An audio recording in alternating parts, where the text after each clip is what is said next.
नमस्ते बच्चों, my self Jaiswal sir. हम पढ़ रहे हैं class 10th science, chapter carbon and it's compounds. Last class में हमने ये देखा था कि इथेनोइक एसिड की क्या फिजिकल एंड केमिकल प्रॉपर्टीज़ होती हैं और सोप का फॉर्मेशन कैसे होता है।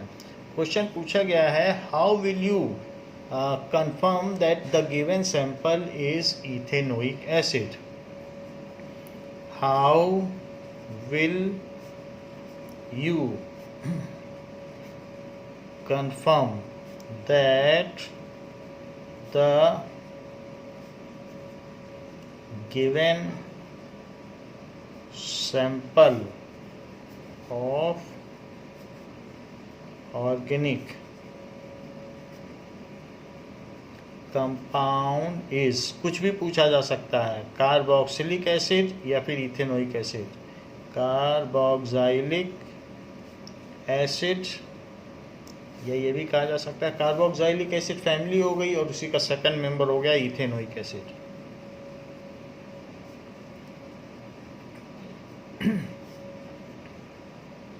Now so ethanoic acid is having acidic nature, तो इसका एसिडिक नेचर है।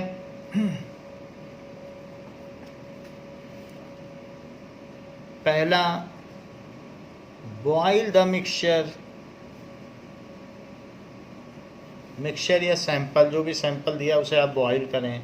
सो boil the sample, if it boils at 118 degree Celsius, boil the sample if its boiling point is 118 degree Celsius, it converts, कोई भी litmus paper और red में बदल दे, blue litmus to red, and smells like vinegar, and smells like vinegar, then it is ethanoic acid. Ethanoic acid.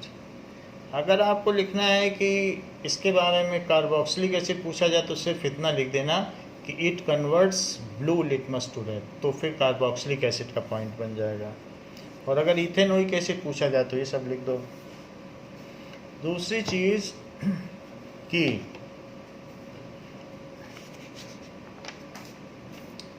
If the compound reacts, if compound reacts with metal carbonates and metal bicarbonates,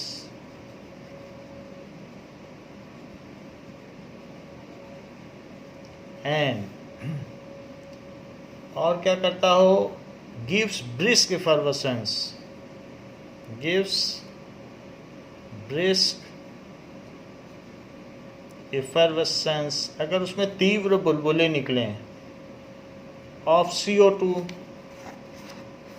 carbon dioxide के बुलबुले निकलें, brisk effervescence,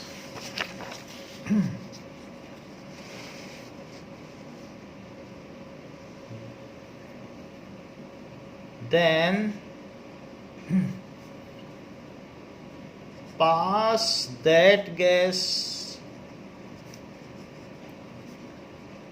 into lime water. If lime water turns milky,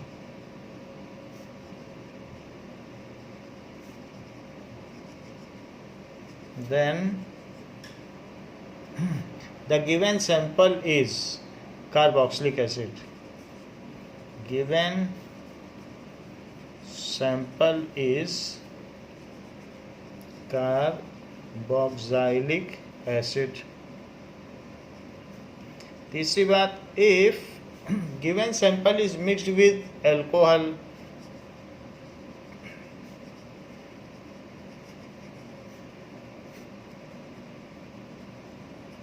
with alcohol and hot concentrated sulfuric acid, and it produces fruit like smells, and it gives fruit like smell. Then it is carboxylic acid. तो इन सभी चीज़ों से पता चलता है। वैसे carboxylic acid NaOH के साथ रिएक्ट करके वाटर देता है, बट वाटर उसी में रह जाएगा, इसलिए उसका कोई केमिकल टेस्ट नहीं हो सकता। तो इन तीन चीज़ों से पता किया जा सकता है कि इथेनोइक एसिड है। What are the uses of ethanoic acid? So इतना इम्पोर्टेंट रिएजेंट है तो इसके ज़रूर कुछ न कुछ यूजेस भी होते होंगे। Ethanoic acid, now dilute ethanoic acid, that is vinegar. So dilute ethanoic acid is used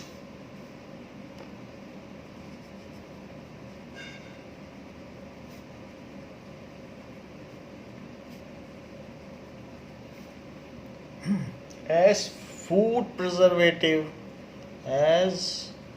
food preservative,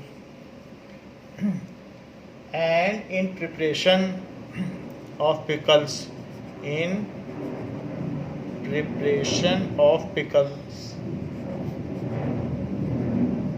अचार बनाने में। It is called vinegar.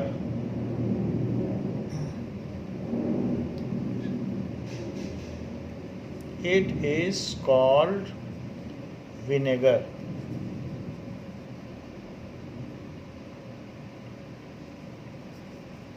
It is also used as food appetizer. जैसे खाने को पचाने के लिए भी लोग विनेगर का एक चम्मच पी लेते हैं। So it is also used as a food appetizer. Now second is ethanoic acid is used for manufacture of acetone and ester. It is used for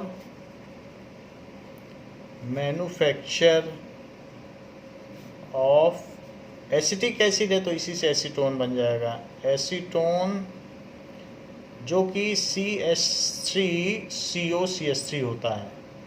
तो it is used for making acetone and Easter. Easter तो हमें मालूम है perfume बनाने के काम में आता है। It is used in making of dyes, plastics and pharmaceuticals. दवाइयाँ बनाने के भी काम में आता है। It is used for making dyes, colour बनाने के काम में आएगा। इसके अलावा प्लास्टिक्स एंड फार्मास्यूटिकल्स, फार्मेसी यानी दवा, तो फार्मास्यूटिकल्स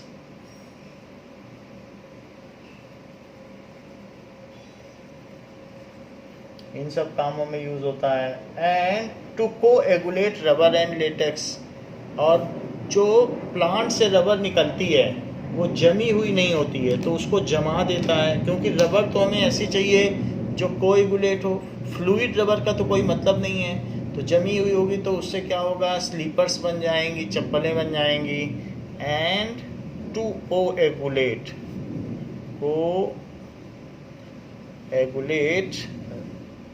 रबर फ्रॉम लेटेक्स, जो प्लांट से दूध निकलता है उसको लेटेक्स कहते हैं। तो उस लेटेक्स से रबर बनाना, तो उसके लिए एसिटिक एसिड डाल के ये किया जाता है, उसको वल्कनाइजेशन का प्रोसेस कहते हैं। It is also used in making manufacture of aspirin, तो ये भी चीज़ है, एस्प्रिन बनाने के भी काम में आता है।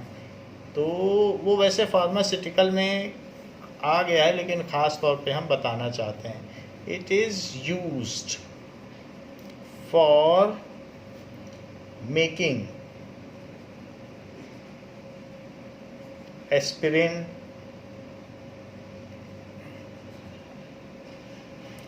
एस्पिरिन क्या है? It is अनाल्जेसिक and antipyretic, अनाल्जेसिक and antipyretic, antipyretic. तो पायरो का मतलब फीवर होता है या हीट, तो ये बुखार की दवा भी है। और एनाल्जेसिक का मतलब relieves from pain, that is relieves from pain. कहीं दर्द हो रहा हो तो इसको खा लेने से रिलीफ मिलता है। और antipyretic, it is reduces fever, तो इस काम में भी आता है। So these are the various uses of ethanoic acid. Now we will come to our next topic, that is soaps and detergents. उसके पहले कुछ क्वेश्चंस भी दिए गए हैं, in text questions. Now in text question,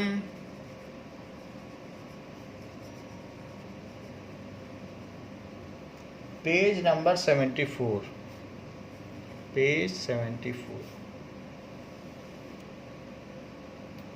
How would you distinguish experimentally between alcohol and a carboxylic acid? How would you distinguish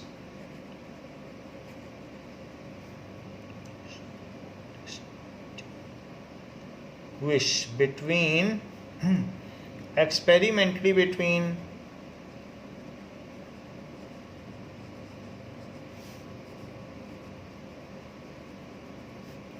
alcohol and carboxylic acid?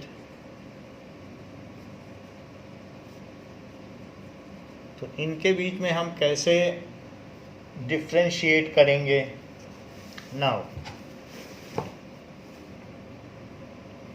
Now there are some differences on basis of physical properties and chemical properties. वैसे तो यहाँ chemical properties पूछी गई है, but हम physical properties के basis पे भी बता रहे हैं। That is physical properties, alcohol and carboxylic acid। अगर इसमें इथेनॉल और carboxylic, that is ethanoic acid का पूछा जाए तो भी यही लिखना है। सो फिजिकल प्रॉपर्टीज में डिफरेंसेस, पहला कि alcohol is a neutral organic compound, it is acidic organic compound. तो it is neutral organic compound, और इसकी जो स्मेल प्लेजेंट होती है, करेक्टरिस्टिक स्मेल होती है, हैविंग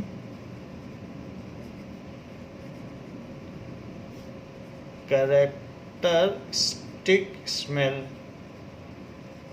जबकि it is acidic organic compound,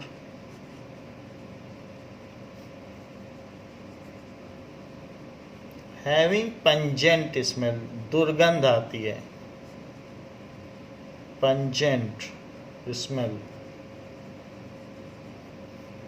now alcohol has burning taste, where it is having sour taste, ये खट्टा होता है और इससे जैसा लगेगा बर्निंग टेस्ट है। अल्कोहल हैज बर्निंग टेस्ट, जबकि इट हैज एसिडिक है तो सोर टेस्ट है। विनेगर पड़ता है चाउमीन में तो खट्टा लगता है। Now ethanol has boiling point 78 degree Celsius, जबकि अगर इथेनॉल पूछा जाए तो, और ये सो इसका लेसर बॉइलिंग पॉइंट होगा, इसका ज़्यादा। पर्टिकुलरली इथेनॉल का डिफरेंस पूछा जाए तभी ये लिखना है। So C2H5OH has boiling point as 78 degree Celsius और CH3COOH has boiling point 118 degree Celsius. और अगर सिर्फ अल्कोहल और कार्बोक्सिलिक एसिड पूछा जाए फैमिली के बारे में तब ये पॉइंट नहीं लिखना। Next, difference on basis of chemical properties. So alcohol does not have action on litmus paper, तो केमिकल प्रॉपर्टीज रासायनिक गुणधर्मों के आधार पर इनमें अगर अंतर स्थापित किया जाए तो जो अल्कोहल है and carboxylic acid, carboxylic acid, तो इन दोनों में क्या फर्क होगा? Now alcohol, so it has no action on any litmus paper. It has no action क्योंकि ये न्यूट्रल ऑर्गेनिक कंपाउंड है on any litmus paper.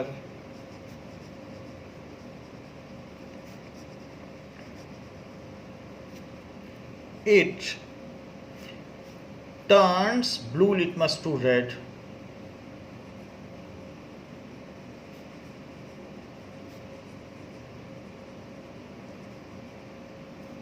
To red. दूसरी चीज कि इथेनॉल जो भी है या alcohol does not reacts with carbonates and bicarbonate and does not release CO2 gas, तो ब्रिस्क इफरवेसेंस देगा ही नहीं। So it does not react with metal carbonates, जैसे आप ये कह सकते हैं कि Na2CO3 एक मेटल कार्बोनेट है, एंड मेटल बाइकार्बोनेट उसमें भी एक उदाहरण है, दैट इज NaHCO3, जिसको कि बेकिंग सोडा कहते हैं, इसे वॉशिंग सोडा, लेकिन ये इनसे रिएक्ट नहीं करता क्योंकि न्यूट्रल है और ये सब बेसिक सॉल्ट्स हैं। ये रिएक्ट करता है, ये एसिडिक है, so it reacts with metal carbonates and metal bicarbonates to give brisk effervescence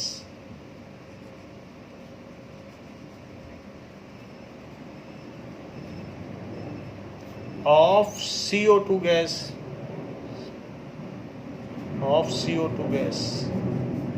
which turns lime water milky, which turns lime water milky. ये लिखना चाहें तो लिखें, अदरवाइज नहीं भी लिख सकते हैं। तो ये रिएक्ट करता है, केमिकल प्रॉपर्टीज़ है तो आप दिखा सकते हैं कि CH3COOH अगर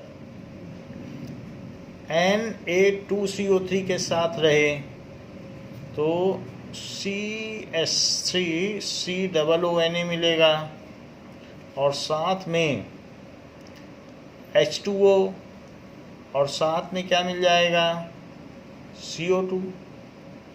और इसी तरीके से CH3COOH अगर NaHCO3 के साथ रहे तो CH3COONA जो सोडियम इथेनोएट है और प्लस H2O HHO और प्लस CO2 मिलेगा। तो इन दोनों के साथ ये रिएक्ट करता है।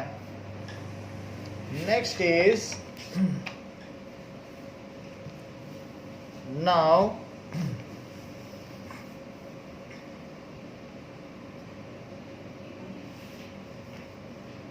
so in this way we can distinguish between them। इन इस तरीके से हम केमिकली डिस्टिंग्विश कर सकते हैं कि ये क्या करता है। अब देखिए नेक्स्ट क्वेश्चन पूछा गया है, what are oxidising agent.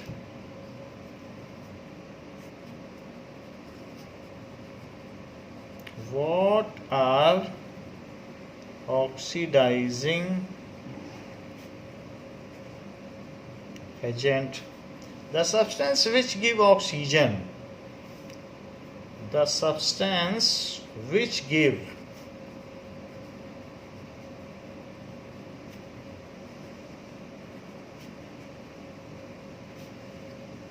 oxygen during chemical reaction are called oxidizing reagent।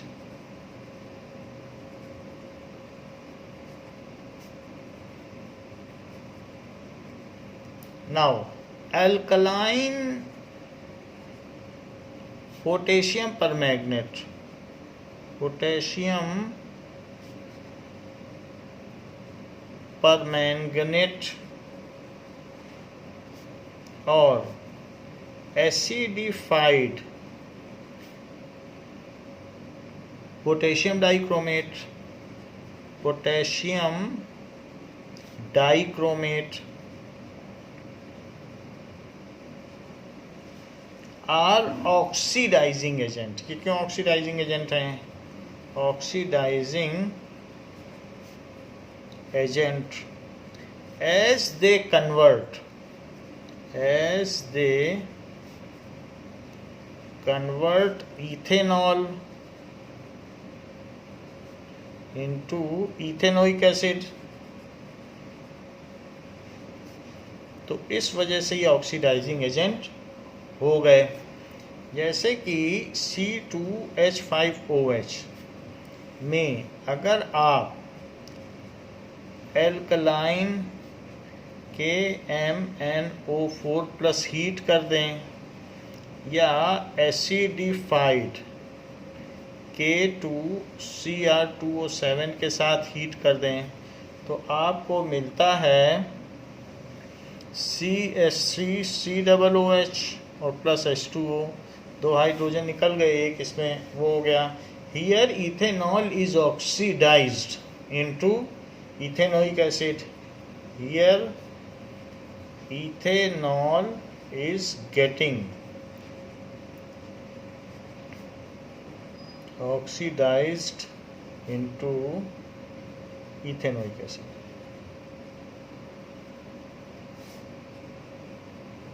तो ये ऑक्सीडाइजिंग एजेंट हो गए।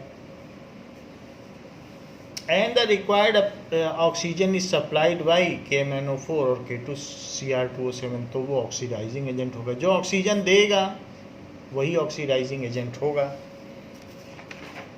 Soap and detergent. तो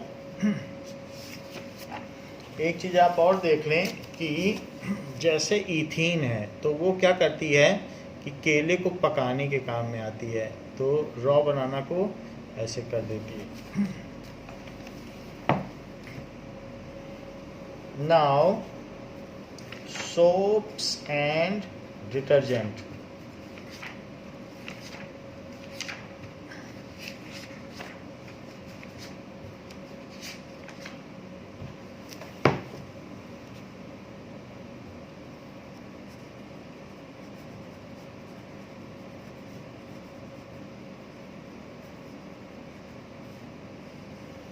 ये क्या चीज होते हैं?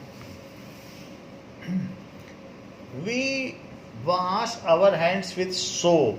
तो जो क्लीनिंग इजी हो जाती है. So any substance which has cleansing action in water is called detergent और सोप. तो सबसे पहले हम देखें सोप क्या होता है. सोप इज ए सोडियम और potassium salt of long chain of carboxylic acid. Soap is a sodium या potassium salt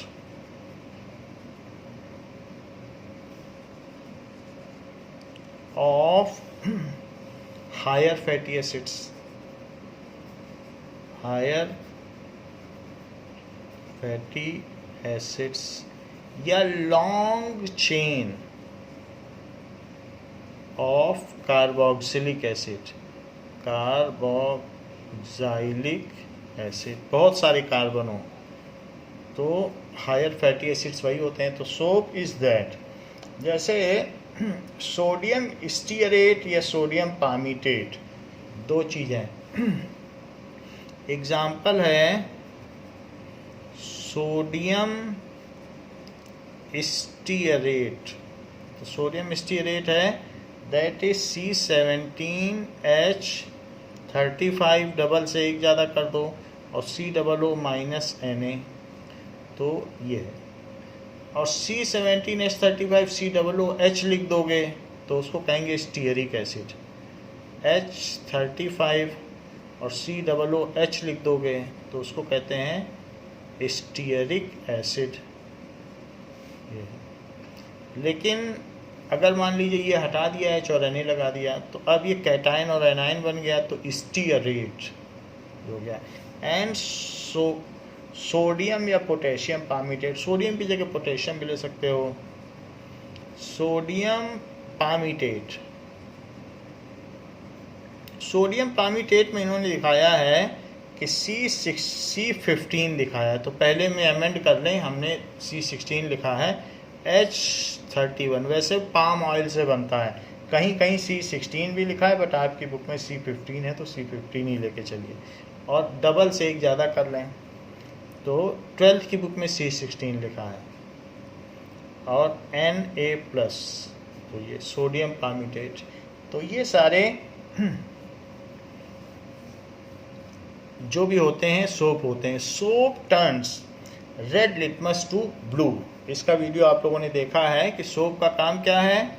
soap is basic in nature and turns red, जो बेसिक होता है वो ब्लू में कन्वर्ट करता है. रेड लिटमस टू ब्लू, ऐसा होता है. अब देखिए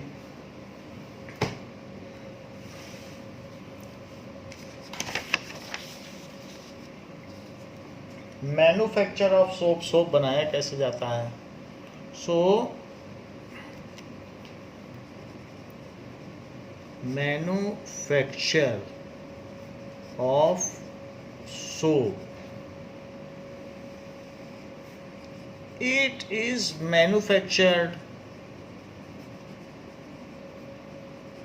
by de-esterification. De-esterification of जो esters of higher fatty acids, esters of higher fatty acids using dilute NaOH solution.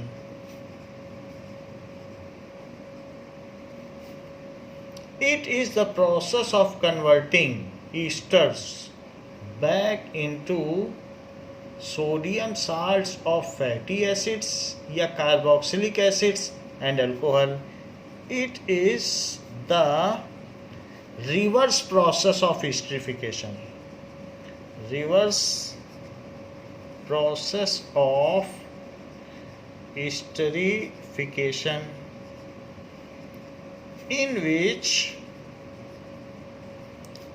esters are converted back into sodium salt of carboxylic acid, जो कि higher carboxylic acids हैं, and alcohols, वो हमने आपको पहले बता दिया। तो डीएस्टरिफिकेशन इसको कहेंगे, and it is also known as saponification. It is also called, अगर हायर फैटी एसिड्स हैं, सैपोनिफिकेशन। जैसे कि अगर आप esters of higher fatty acids ले लें तो उसको कहेंगे फैट और ऑयल। तो it is ester of higher fatty acids. अब इसमें आप NaOH डाल दें, जो कि डाइल्यूट एल्कली है। तो ऐसा करने से, और इसे हीट कर दें, तो इससे सोप बन जाएगा, जो कि सोडियम साल्ट और फैटी एसिड्स है, जैसे सोडियम स्टीयरेट है। तो स्टीयरिक एसिड तो एक फैट है, C4COO, जैसे C4H9COOH, C3H7COOH, ये सब फैट्स होते हैं। और आप तो C17 पे पहुंच गए, तो कितना फैट होगा उसमें। तो इट इज सोप, जो कि sodium salt of fatty acids है।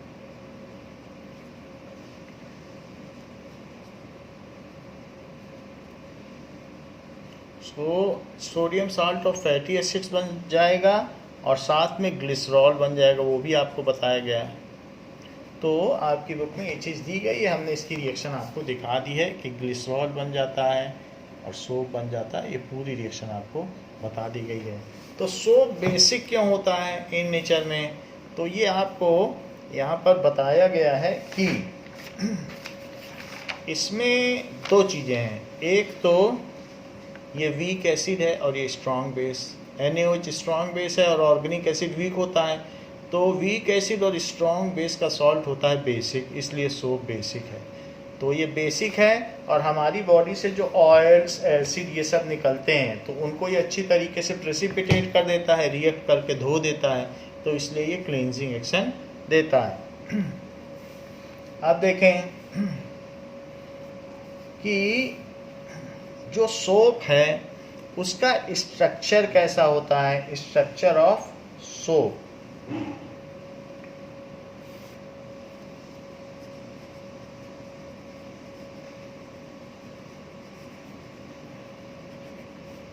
तो जैसे मैंने C17H35COO लिया,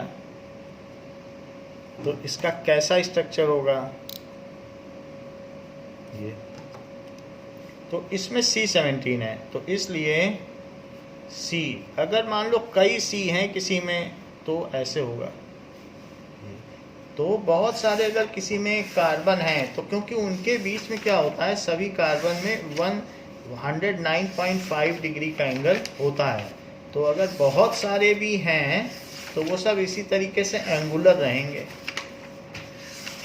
ये चीज़ यहाँ पर आपको बताई गई कि उनका स्ट्रक्चर एंगुलर में रहेगा, इस तरीके से रहेगा। तो ऐसे टेढ़े मेढ़े ब्लैक वाले देख लीजिए, ऐसे 17 तक ले जाइए तो एंगुलर होगा, क्योंकि सबके बीच में 109 जो एंगल होगा वो 109.5 डिग्री है, जो पहले बताया जा चुका है। तो 1 2 3 4 5 6 7 8, तो इसमें हम बहुत बीच की कड़ियाँ छोड़ दे रहे हैं, क्योंकि 17 तक जाएगा। और फिर COO और फिर Na+। तो ये लॉन्ग चेन है, हम 17 की नहीं बना रहे हैं, बट ये बनाई जा सकती है।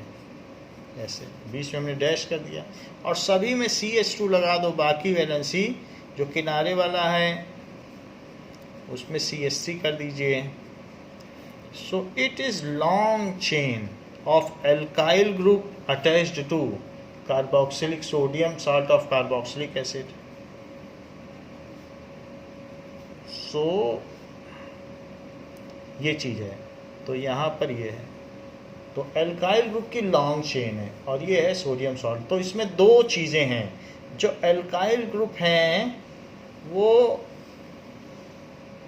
वाटर से डरते हैं, वाटर में मिक्स नहीं हो सकते, तो इसलिए ये हाइड्रोफोबिक है, क्योंकि इनमें पोलरिटी है ही नहीं, प्लस माइनस का साइन नहीं है। और जबकि वाटर क्या होता है, वाटर में ऑक्सीजन ज़्यादा इलेक्ट्रोनिगेटिव है, तो वो इसके इलेक्ट्रॉन खींच लेता है अपने पास और फिर देता नहीं है, थोड़ा अपनी ओर खींच लेगा, मिडिल में नहीं रखता है, शेयर्ड पेयर ऑफ इलेक्ट्रॉन को अपनी पास रखता है। तो इसके ऊपर पार्शियल निगेटिव चार्ज आ जाता है और इन दोनों में पार्शियल पॉजिटिव चार्ज आता है।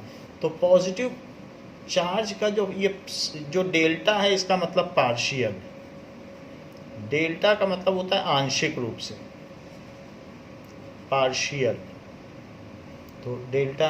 तो इस प्लस और प्लस का सेंटर यहाँ हुआ और निगेटिव का सेंटर तो वहीं हुआ। तो एक तरीके से देखा जाए तो ये जो है ऊपर में निगेटिव चार्ज और नीचे प्लस, तो ये दो पोल हो गए, तो ये डाईपोलर है, डाईपोल हो गया। तो ये पोलरिटी है, water molecule is polar, water molecule is polar. जबकि ये इसका जो एंड है, इसमें कहीं प्लस और माइनस नहीं है, तो इसलिए ये नॉन पोलर एंड है। सोप मॉलिक्यूल बहुत बड़ा है, उसका ये वाला जो एंड है वो कैसा है, नॉन पोलर एंड। और यहाँ प्लस और माइनस दोनों हैं, तो ये कैसा एंड है, क्योंकि प्लस माइनस होने से पोलर हो गया। जैसे हमारे नॉर्थ पोल और साउथ पोल, मैग्नेट में भी दो पोल होते हैं, उसे डाईपोल कहते हैं। सो दिस इज पोलर एंड। ये जो पोलर है वो पोलर में डिसॉल्व हो जाएगा, क्योंकि ये भी पोलर और इसका ये एंड भी पोलर। लेकिन ये नॉन पोलर है, नॉन पोलर पोलर में नहीं डिसॉल्व होगा। अगर आप कहोगे कि ऑयल है और पानी में घुल जाए तो नहीं घुलेगा। तो जो सॉल्युबिलिटी का बेसिक प्रिंसिपल है कि like dissolves like. So soap molecule has long chain of alkyl group,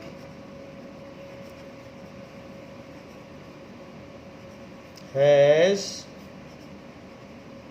long chain of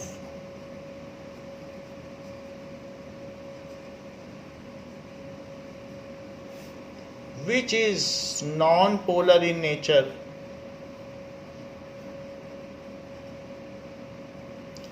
ठीक है, long chain of alkyl group. The other end of soap molecule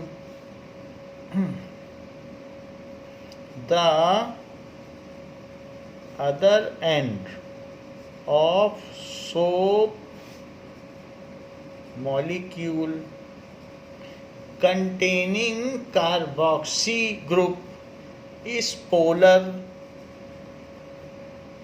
वो पोलर है, जो कि C डबल बॉन्ड O और O minus और Na plus, ये polar है, पोलर।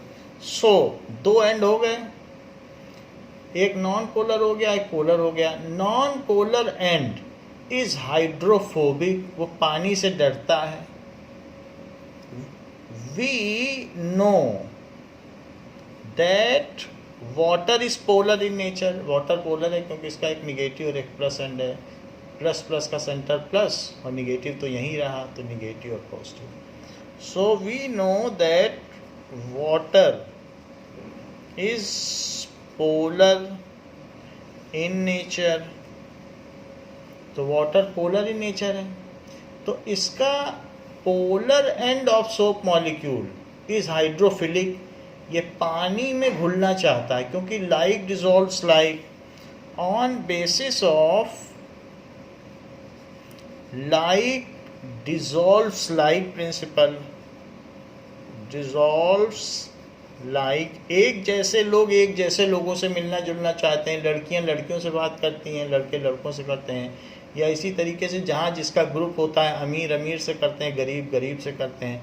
तो like dissolves like, like dissolves like principle. तो इस सिद्धांत के अनुसार the polar end of soap molecule is hydrophilic, वो वाटर में घुलना चाहता है, तो फिलिक का मतलब लविंग, तो पानी से प्यार करता है। Polar end of soap molecule, जो सोप मॉलिक्यूल है, इस हाइड्रो का मतलब वाटर होता है, हाइड्रोफिलिक। तो जबकि ये हाइड्रोफिलिक है, so it is polar end of soap molecule is hydrophilic in nature, that is water loving, या ये कह सकते हैं सॉल्युबल टू वाटर। वाइल जो नॉन पोलर एंड है, non polar end long chain of alkyl group, ये long chain of alkyl group है, long chain of alkyl group is, ये क्या है, hydrophobic in nature, hydrophobic in nature.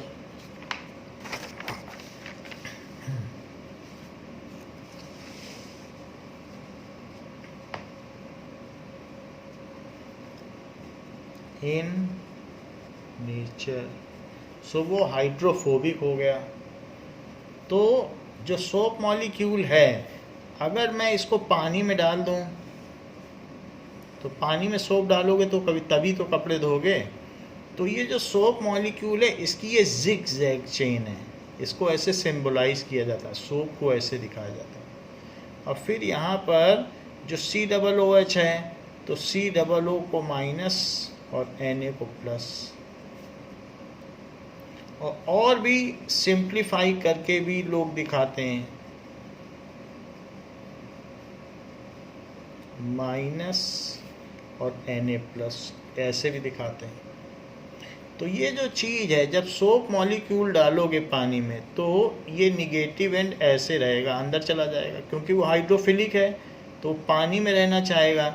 लेकिन ये जो नॉन पोलर है वो डर रहा है, पानी में नहीं जा रहा, इसलिए सोप के पार्टिकल्स ऊपर तैर रहे हैं, सोप पानी में जाना नहीं चाह रहा है। तभी हमने इसमें कोई डर्टी क्लॉथ डाल दिया, कोई डर्टी क्लॉथ। तो हम लोग जो कपड़ा पहनते हैं उसमें हमारी बॉडी में अंदर में फैट सेल्स हैं, यानी एडिपोज टिश्यूज, उनसे ऑयल निकलता रहता है, तो उसमें ग्रीस, डर्ट, इसमें ये सब रहता है, ग्रीस भी रहती है, ग्रीस। तो ग्रीस की वजह से, या जो ऑयल है, डर्ट में ये सभी चीज़ें होती हैं जो हम लोग का गंदा कपड़ा है।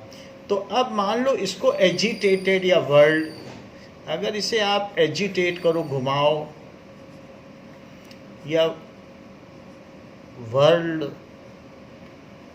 ऐसे रोटेट करो, तो ऐसे केस में ये जो ग्रीस है ये भी नॉन पोलर है, नॉन पोलर। तो ग्रीस भी तो ऑयल होता है, तो नॉन पोलर है। तो ये जो नॉन पोलर एंड है ऊपर का, ये ऊपर वाला एंड कैसा था, नॉन पोलर। और जो हमने ऊपर डाला है, ये चीज़ क्या डाली है, इसके अंदर तो वाटर है, लेकिन हमने सोप डाला, तो ये वाटर है। और हमने ये जो पार्टिकल्स डाली है, किसके डाले, सोप के, सोप यही है, ये कह दो, या C17H35COO-N, ये सब एक ही चीज़ें हैं। तो इसके डाल देने से और एजिटेट करने से अब क्या होगा कि ये जो नॉन पोलर है वो इसके अंदर छुप जाएगा। तो कैसे छुप जाएगा, इस तरीके से छुप भी जाएगा और बाहर भी निकल जाएगा, क्योंकि हम लगातार घुमाते जाएंगे। तो इसमें ये जो ग्रीस है, कपड़ों में ग्रीस लगी हुई है, ये क्लॉथ है और उसमें ग्रीस भी लगी हुई है, सो ग्रीसी क्लॉथ। तो अब इसमें बहुत सारा नॉन पोलर एंड इसमें छुपा हुआ है, और गलती से जब मैं इसे लगातार चला रहा हूँ तो कुछ ग्रीस बाहर आ गई, तो उसके अंदर भी इस तरीके का निगेटिव है, ये निगेटिव, ये, और इस तरीके से, और कुछ और भी होंगे वाटर में जो इस तरीके से होंगे, जो यहाँ पर दिखाया जा सकता है, बट हम उसको आधा दिखा रहे हैं फिगर की वजह से। तो ऐसे बहुत सारे मिसल वाटर में घूम रहे होंगे। ये बीच में ग्रीस है और उसके अंदर नॉन पोलर छुप गए हैं, क्योंकि वाटर से वो सामना नहीं करना चाहते हैं जो एल्काइल ग्रुप हैं। अब ये जो निगेटिव हैं, सोडियम की मर्जी है इनके साथ रहें या घूमें, क्योंकि सोडियम को कोई कंस्टेंट नहीं है, वो तो Na+ है। हाँ, कभी कभी इलेक्ट्रोस्टैटिक अट्रैक्शन की वजह से इनके पास वो आ जाता है थोड़ी देर के लिए, तो मर्जी हो तो रहें। जैसे ही हमने सोप डाला तो सोडियम भाग पड़े उछलने कूदने के लिए वाटर में, उनका कोई लेना देना नहीं है, लेकिन कोई कोई इसके पास भी कभी कभी आ जाता है। तो जो भी है, तो सोप में सोडियम भी था ना, तो वो अपना घूम रहा है। तो ये जो भी पार्टिकल बने हैं, the aggregate of soap molecules in which hundreds of soap molecules are embedded within the grease particle for giving it is a spherical shape and colloidal size। इनका साइज इतना है कि 1 नैनोमीटर से 1000 nanometre के बीच है। So it is called मिसल। इसको क्या कहेंगे, ये मिसल बना देते हैं। सो दिस इज मिसल। तो मिसल का फॉर्मेशन हो जाता है, इसको लिख लीजिए,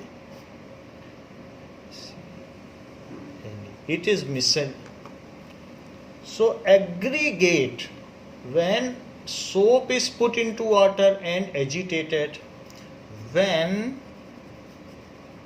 soap is put in water and agitated, उसको घुमाया जाता है या वर्ल्ड किया जाता है, then एजिटेट किया जाता है, देन द हाइड्रोफोबिक एंड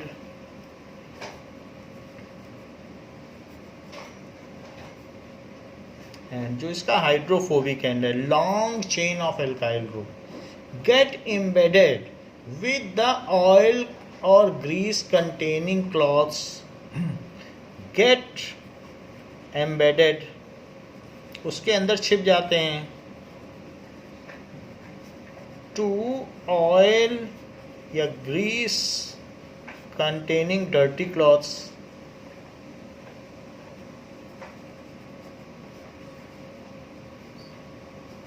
ऐसा क्यों है? On like dissolves like principle, as grease is also non polar, वो भी तो नॉन पोलर है, और हाइड्रोफोबिक एंड भी नॉन पोलर था, पानी से डर रहा था, तो नॉन पोलर। तो नॉन पोलर में नॉन पोलर डिसॉल्व हो जाएगा, इसलिए वो उसमें अंदर चले गए। पहले बाहर थे, डर रहे थे, लेकिन जैसे इनको मिला एक नॉन पोलर, अंदर आ गए, तो उसमें डिसॉल्व हो गए। ये है। वाइल जो चार्ज्ड एंड थे, निगेटिव चार्ज एंड या other and, while other polar and, polar end of soap molecule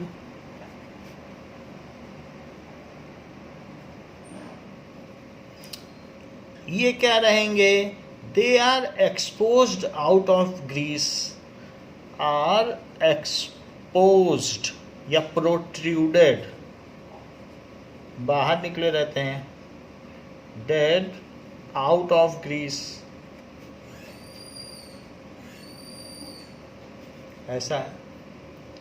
वो भी उसी बेसिस पर है, क्योंकि निगेटिव चार्ज है, तो जो पोलर एंड है वो वाटर में मिल रहा है, और जो नॉन पोलर है वो ग्रीस में मिल रहा है।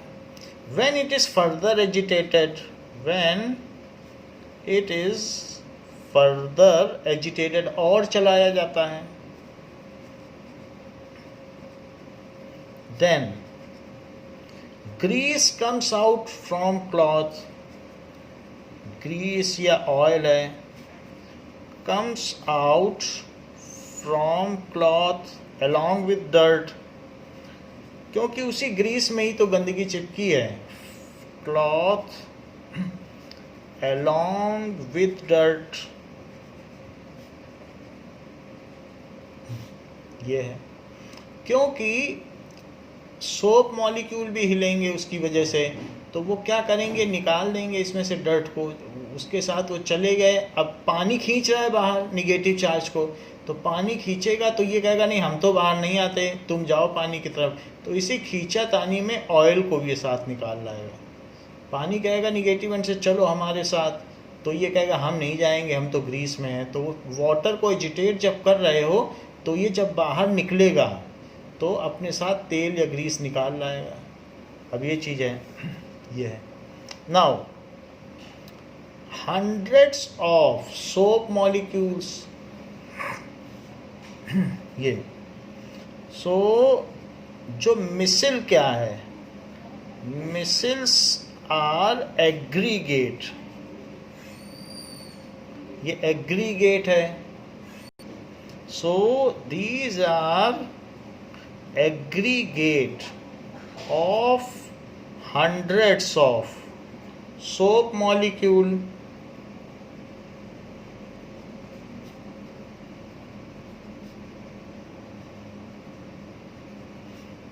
embedded, वो embedded हैं into oil या grease।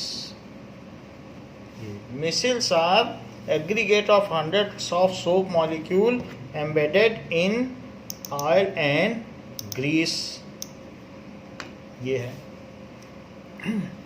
And these are spherical in shape, these are spherical in shape and negatively charged, देखो negatively charged हैं, negatively charged। their size, इनका साइज क्या है, is of size of colloidal particle, colloidal particle, that is 1 nanometer to 1000 nanometer, that is 1 nanometre को ये कहते हैं 2 इतने metre, 2000 into 10 to the power -9 metre. तो ये इनका साइज होता है, कोलाइडल पार्टिकल है। ये इनका शेप स्फेरिकल है, निगेटिवली चार्ज है और साइज ये है ये है। सो डिफरेंट मिसल, सो क्या करते हैं, during cleansing action of soap micelle formation takes place. ऐसे बहुत सारे बन जाते हैं, लेकिन ये आपस में नहीं चिपक सकते और ना इससे चिपक सकते हैं। These micelle do not stick with each other due to repulsion of electrostatic, ये भी निगेटिव, ये भी निगेटिव। और ना जो गंदगी निकल गई वो कपड़े से भी नहीं चिपकेगी क्योंकि वहाँ भी निगेटिव चार्ज है। So during cleansing action of soap, हम क्लीनिंग करते हैं लेकिन जो सोप कर रहा है वो क्लींजिंग एक्शन है।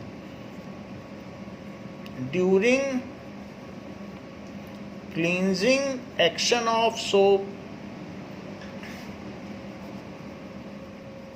मिसल formation takes place, micelle formation takes place. These negatively charged micelles do not stick with each other. These negatively charged micelles do not stick, आपस में चिपकते नहीं हैं, with each other due to electrostatic repulsion।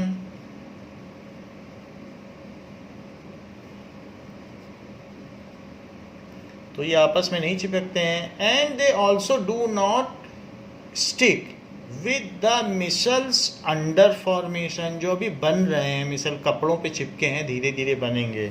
And they also do not stick, also do not stick to the micelle under formation, जो अभी बन रहे हैं. When cloths are cleaned with water, then they are rinsed away. ये washed away हो जाते हैं. When cloths are cleaned with water, जैसे मिसल बन गया और मम्मी बोलती हैं आपकी कपड़ा रात भर रहने दो, गंदे पानी में सुबह धो लेंगे, तो उनको मालूम है ये बात कि ये मिसल्स वापस कपड़े को गंदा नहीं कर सकते, क्योंकि ये निगेटिवली चार्ज हैं और अब ये कपड़े में फिर से नहीं चिपक सकते. जो गंदगी निकल गई सो निकल गई, और अब वो फिर से कपड़े को गंदा नहीं कर सकती, चाहे रात भर हम उसी पानी में रखें. तो ये जो रिपल्शन की थ्योरी है ये आपकी मम्मी भी जानती हैं. सो when cloths are cleaned with water,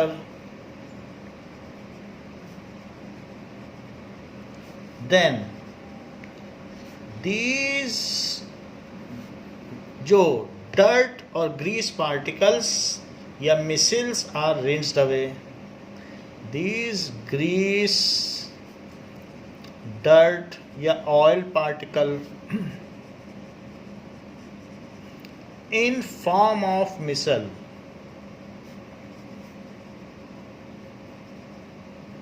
are rinsed away. तो साथ ही साथ कई बार पानी से धोना भी जरूरी है.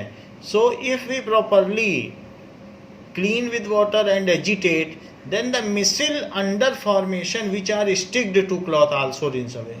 जितना ज़्यादा धोएंगे तो वो मिसल जो कपड़े के अंदर अभी बन रहे थे वो भी निकल के चले जाएंगे. So this is the cleansing action of soap. This is the cleansing action of soap. Now आपकी बुक में पूछा गया है कि क्लींजिंग एक्शन ऑफ सोप को एक्सप्लेन करिए. So that is the same theory जो यहाँ एक्सप्लेन किया गया है. Explain cleansing action of soap. वो क्लीनिंग करता है, क्लीनिंग तो हम करते हैं. So cleansing action of soap. Soap के क्लींजिंग एक्शन को बताइए. सो क्लींजिंग एक्शन ऑफ सोप. सो ये जो भी थ्योरी है ये ऊपर हमने आपको बता दी कि किस तरीके से होती है. रही बात मिसल की, तो मिसल आपकी बुक में दिखाया गया है कि किस तरीके से होता है. सो दिस इज मिसल. अब किसी में मर्जी हो तो सोडियम आयन रह जाए, ना मर्जी हो ना रहे, वो तो फ्री हैं, कभी कभी आ भी सकते हैं प्लस और माइनस. ये जितने भी पर्पल कलर के दिख रहे हैं ये सारे के सारे निगेटिव चार्ज हैं. इसमें दिखाया नहीं गया है बट ये निगेटिव चार्ज है. तो निगेटिव के पास तो पॉजिटिव आएगा. कार्बोक्सिलेट आयन है, COO- आयन. यहाँ पर ये भी देखा जा सकता है कि जैसे मान लीजिए ये क्लॉथ है, तो क्लॉथ में ये धीरे धीरे हाइड्रोफोबिक एंड आ गए.